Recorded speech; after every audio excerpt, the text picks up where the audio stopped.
Hi all, I'm just here with a quickie video, and what I'm doing is some new pendants. So I've got the open bezels on the sticky tape and adding some black epoxy resin.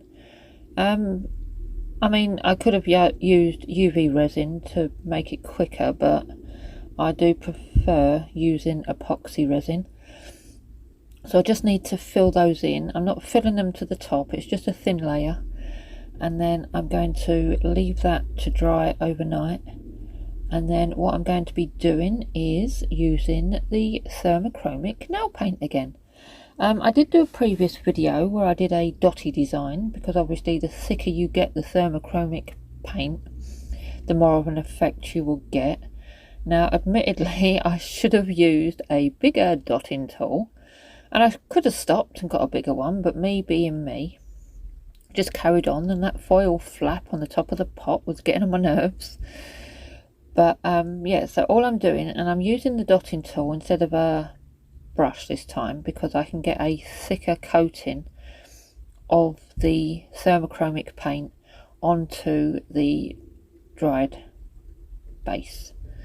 And I'm surprised it works so well on a shiny base, because I know when I used you know, I did have a pot before but it dried out, but when I used it on my nails had to be matte, so who knows. But anyway, so I'm gonna carry on doing that. I'm not going to do them all on camera.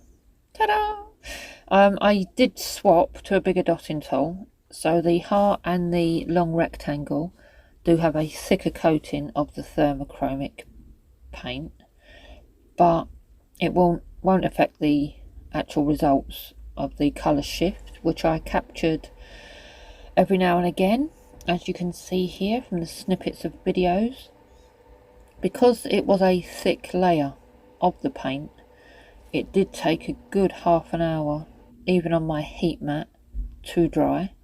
And as you can see, the funny shaped one is drying quicker because, like I said, I used a smaller dotting tool, so not as much of the paint went onto it as the other two.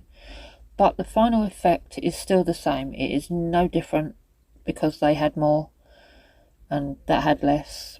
And I'm just covering that paint now to protect it with some clear epoxy resin.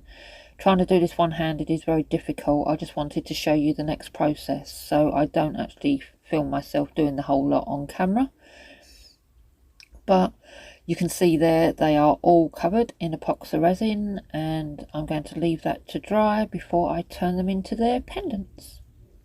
And as quick as that, they are finished. They are shiny. I've added the chains, and I put one in the fridge to make it cold, and that is the colour it's shifted to. And typical, when I wanted to go outside and show you the I mean, my hand's hot anyway, so it will change, but it changes quicker with the sun shining on it.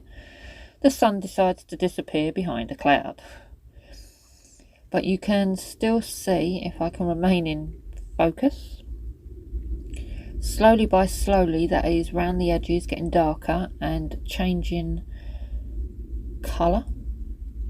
So we have like an orangey yellow when it is cool, and then it goes into a green, to like a greeny turquoisey blue, to a blue, purpley blue. Squeeze the life out of it for a bit to see if that will help. But yeah, as I say, these will be available soon on my website, and I hope you found this fun to watch. And until next time, bye!